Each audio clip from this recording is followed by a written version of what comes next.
미국과 유럽은 병원 내 감염에 대한 책임을 병원이 집니다. 모든 환자가 항생제 내성 검사를 받도록 하고 감염 사실이 확인되면 환자를 치료해 동시에 격리해 슈퍼박테리아의 확산을 막습니다. 병원 감염 관리가 자연스럽게 병원 문화로 자리 잡은 겁니다.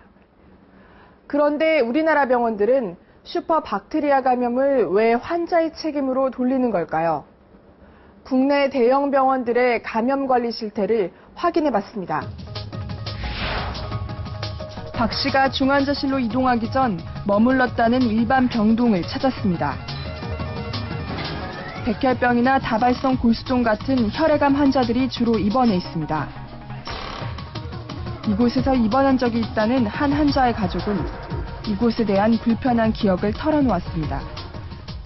옆에 환자들은 마스크 쓰고 감염될까 봐 덜덜 떨고 있는데 찾아오시는 환자 가족이나 지인들 이런 분들 중에 이제 감기를 앓고서 이제 오시는 분도 있고 와서 기침하시는 분도 있고 아버지 보호해드리기 위해서라도 이거는 돈이 더 들어도 옆병동으로라도 옮겨드려야겠다 이런 생각이 저절로 발생을 하는 거죠 거기서. 대개 암 환자들은 면역력이 크게 떨어집니다.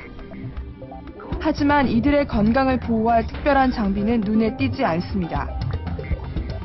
손 세정제가 유일한 감염 예방 도구지만 이마저도 무용지물입니다.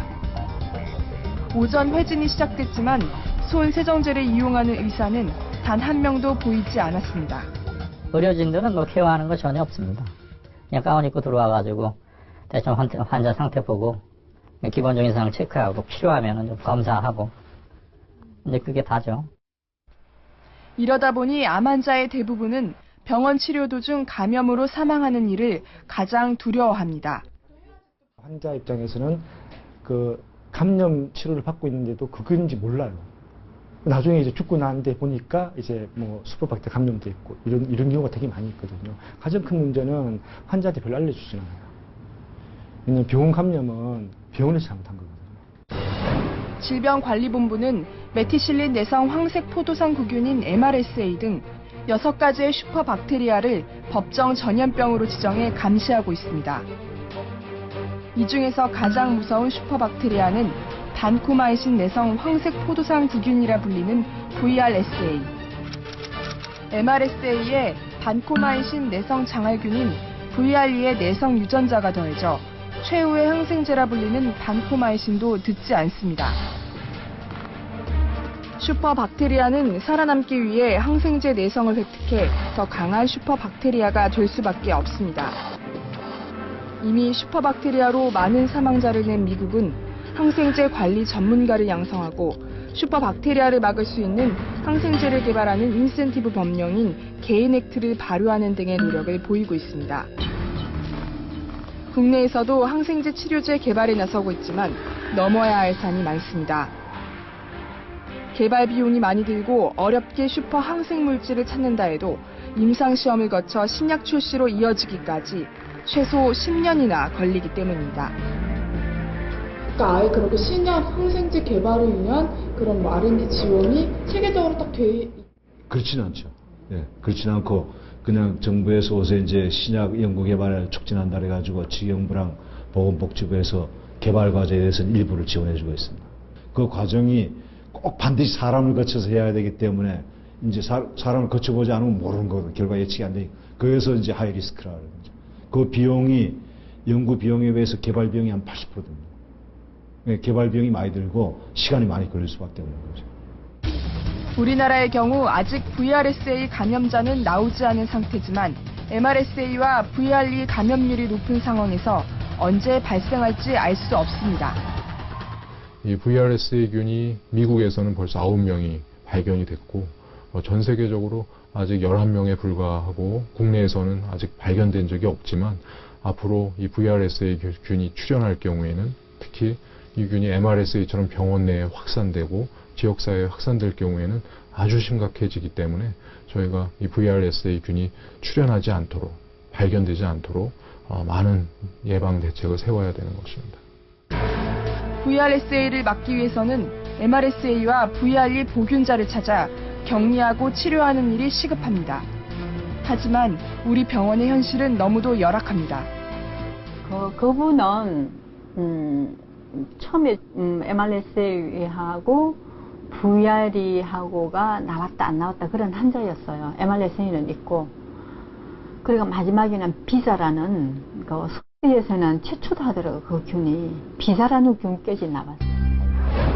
비자는 VRSA가 되기 전 단계인 슈퍼박테리아. 하지만 환자는 격리되지 않았고, 간병인인 이 씨는 환자를 돌보던 중 자신까지 MRSA에 감염됐다는 사실을 알게 됩니다. 그 간호사 한 분하고 나하고 두 사람이 이 MRSA가 나온 거예요, 균이. 그러니까 내도 뭐 너무너무 놀랬죠. 그래서 이제 그 환자를 그만두고 치료를 해야 되는데 뭐 아무런 대책이 없는 거예요. 이거는 뭐 어떻게 해야 되느냐. 그래서 내가 이제 가서 자꾸 얘기를 했죠. 하니까 그때서 이제 무슨 연구하고 이렇게 그 소독액을 주면서 집에 가서 이걸로가 머리를 감고 샤워를 하고 해라 하더라고. 다행히 건강을 되찾았지만 간병인으로 여전히 일하는 지금 순간순간 두려울 때가 많습니다. 그리고 지금 우리가 MRSA 균 환자를 이렇게 분리해서 안 받으면은 중환자를 볼 수가 없는 거예요. 대부분 다 MRSA 감염이 된 환자들이 많아요. 이제 환자가 VRE 정도가 돼야 격리를 시키거든. 격리병동으로 가서. 그냥 병원에서 MRSA 정도는 6인실이다 그냥 방치를 해요. 우리나라의 경우 중환자실에서 환자의 혈관으로 감염되는 혈류 감염 건수가 미국이나 독일에 비해 2배나 높습니다. 하지만 중환자실 감시에 참여하고 있는 병원은 단 20%, 유럽의 4분의 1 수준에 불과합니다. 가장 큰 문제가 일반 병실보다 중환자실에서 훨씬 더 많이 발생하는데, 중환자실은 정말 면역력이 떨어져 있는 환자들이거든요. 그러니까 그쪽에 있는 환자들에는 대비가 필요한데, 역시 의료계나 정부는 돈 이야기만 하고 있어요. 그렇게 감염을 방지하기 위해서는 막대한 돈이 드는데 그 돈이 없다는 거죠. 제작진은 직접 대형 병원을 찾아 위생 실태를 확인해 보기로 했습니다. 면회 시간이 되자 보호자들이 손 세정제로 손을 닦고 들어갑니다. 감염 환자를 격리하는 무균실이 따로 있지만 그 수는 중환자실 내 일반 병상보다 많지 않습니다. 의료진과 직원들은 입구에서 가운을 갈아입지만 지정돼 있는 옷들은 아닙니다. 세탁은 3, 4일에 한 번씩 이루어진다고 합니다. 어느 대형 병원의 점심시간엔 의사들이 가운을 입은 채 자유롭게 돌아다니는 모습이 눈에 띕니다. 이렇게 의사들은 하루 종일 가운을 입고 생활하면서 환자들을 수없이 만납니다. 그렇다면 의사 가운은 과연 깨끗할까? 한 의과대학은 전공의들이 착용했던 가운 28개와 넥타이 14개를 검사한 결과 7벌의 가운과 1개의 넥타이에서 슈퍼박테리아인 MRSA가 검출됐습니다. 모 대학병원에선 환자복과 담요를 수거하던 중 VRE 감염 환자가 사용했던 담요가 나왔습니다. 이거는 진짜 뭐 감염 환자 같은 거 따로 세탁해야 되니까. 그런데 직원은 이를 싣고 엘리베이터에 오릅니다. 환자들도 함께 사용하는 엘리베이터입니다. 세탁실에 도착하자 새 환자복들이 쌓여 있습니다. 손 닦을 생각조차 하지 않은 채 직원은 환자복을 정리합니다. 슈퍼박테리아 등에 그대로 노출될 수밖에 없는 병원 위생 실태. 제작진은 서울 시내 대형병원 9곳을 대상으로 원내 슈퍼박테리아 감염 실태를 점검해보기로 했습니다. 세균 채집과 보관에 용이한 특수 면봉으로 손잡이와 침대, 카트 등에 세균을 채취한 뒤 한 대학의 임상병리과에 연구 분석을 의뢰했습니다. 이 세균은 장시간 여러 차례 배양한 뒤 항생제를 투여해 슈퍼박테리아인지 아닌지를 확인할 수 있습니다. 검사 결과 13개를 제외한 37개의 시료에서 세균이 검출됐습니다. 이 중 6개의 시료에서 장내 세균이 발견됐고 3개의 시료에서는 황색 포도상 구균이 검출됐습니다. 이 세균들도 내성의 유전자를 획득한 건 아니지만 이런 세균들도 만약에 내성 유전자에 노출이 된다면 언제든지 획득할 수 있는 여지는 가지고 있습니다. 현재로서는 아니지만은 앞으로 향후에는 만약에 획득하게 된다면 문제가 될 수 있는 애들이죠. 그리고 이 세균들 중 일반 병실에서 채집한 균 하나가 슈퍼박테리아 VRU로 밝혀졌습니다. 현재 300병상 이상의 대형 병원에선 감염관리위원회를 두고 감염관리실을 설치하고 있지만 그 실효성에는 의문이 제기되고 있습니다.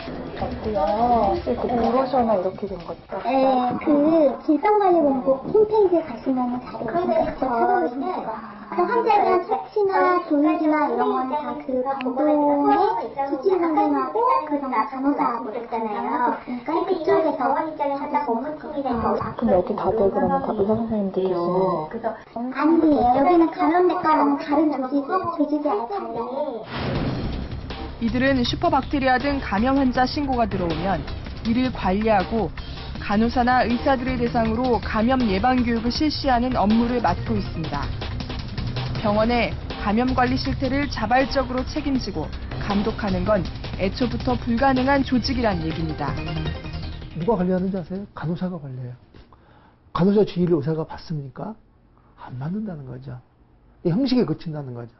그건 내부적으로 지기들끼리만 하고 있는데 무슨 되겠어요. 정말 시민단체도 개입시키던 외부에 정말 전문 인력도 투입시켜서 실제로 제대로 된 감염 관리할 수 있도록 여건을 만들어주는 게 맞는 거죠. 상황이 이렇다 보니 국내 100대 병원에서 신고된 슈퍼박테리아 감염 환자만 4천여 명. 서울의 주요 대형 병원을 비롯한 상급 병원에서 신고한 건수가 3만 건이 넘었고 그 아래의 종합병원에선 12,000건 정도로 신고됐습니다. 저희가 실태 조사를 합니다. 그래서 실제로 이제 이 병원들이 의료기관들이 그렇게 이런 의료법에 따라서 대책위원회를 운영을 하고 있고 그리고 감염관리실과 전담 인력을 확보하고 있는지 그 정도 그리고 연중 회의는 어느 정도 하는지 그 정도 수준에서만 지금 실태를 점검을 하고 있는 상황입니다. 최근 의료 관련 감염 포럼이 열렸습니다. 정부 측 실무자들과 의사들이 직접 만나 병원 감염 실태를 점검하고 실질적인 대책을 논의하는 자리였지만 여전히 감염 관리의 문제 해결은 멀어 보였습니다. 정부 당국이 이제 의료 관련 감염 예방 관리에 대한 강력한 추진 의지 및 리더십을 가져야 되는데 결국은 그것은 전담 부서가 부재하고 아까도 질병관리본부에서 하다가 이제 지금 공공보건 정책관 로 옮겼다. 그리고 다음 정부가 돼야지 될 거다. 지금 계속 문제가 돈이 없다, 인력이 없다, 전담 부서가 없다. 핵심은 이겁니다. 여러 가지가 있지만.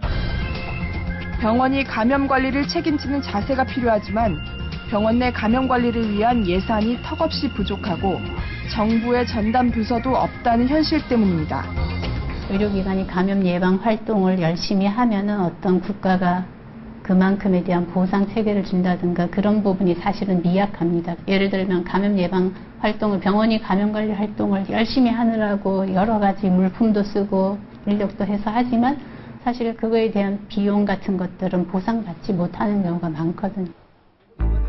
병원의 강력한 감염 관리 체계와 더불어 슈퍼박테리아 등 감염으로 인한 피해자들에 대한 보상 문제를 해결해야 된다는 의견도 있었습니다. 그러나 병원 감염 발생 시 피해자들은 대부분 100만 원에서 5천만 원 미만으로 배상받습니다. 5천만 원 이상 배상받는 경우는 100건 중 단 한 건뿐. 단지 돈 때문이 아니라 병원의 감염 관리의 경각심을 일깨우기 위해서라도 배상금이 인상될 필요가 있다는 겁니다. 그런 방법은 있어요. 제도 개선 통해서 안 되면 보상하게 해버립니다. 감염 사고 나면 일단 보상하게 해버리면 만약에 우리 흐름이 그렇게 가버리면 감염에 대한 감염 발생하면 우리가 책임져야 되네. 또는 감염 발생했을 때 우리 책임이 아니라는 걸 우리가 입증해야 되네. 방법 쉽잖아요, 사실은요. 현재 박영자 씨 가족들은 소송을 포기한 상태입니다. 슈퍼박테리아 감염에 의해서 사망 진단서가 나온 사례가 없어요. 다 합병증이죠. 결국은 다 원래 있었던 암 환자면 암이 원인에서 죽은 거고 그 중간에 폐렴이 생겨서 죽는 거고 뭐 때문에 죽은 건지를 모르는 거예요. 대부분 환자들은. 그냥 암 때문에 죽었겠지 생각하는 거죠. 그거야 합병증. 그게 좀 안타까운 현실이죠. 전반적으로 환자의 면역력이 낮아져갖고 생긴 감염 합병증으로 인한 사망이라고 봐야지 이거를 슈퍼박테리아 때문에 이분이 돌아가셨다라고 얘기하는 거는 좀 맞지가 않는 것 같아요. 사이 이 씨의 예상대로 해당 병원 측은 박 씨가 사망하게 된 것은 안타까운 일이지만 슈퍼박테리아 감염이 직접적인 사망 요인이 된 것이 아니며 병원의 환자 처치는 매우 적절했다고 거듭 강조했습니다. 하지만 가족들은 여전히 병원 측의 솔직한 대답과 사과를 기다리고 있습니다. 고 박영자 씨의 죽음이 병원에서 안타까운 생을 다하는 누군가의 억울한 죽음을 막을 수 있길 바랍니다. 우리나라는 OECD 국가 중 항생제 소비 1위국으로 항생제 내성률도 OECD 최고 수준입니다. 그만큼 슈퍼박테리아에 취약할 수 있다는 얘긴데요. 병원에서 슈퍼박테리아 감염으로 사망했다는 논란이 일지 않도록 정부 당국과 국내 병원은 슈퍼박테리아 관리를 위한 로드맵을 내놓아야 할 때입니다.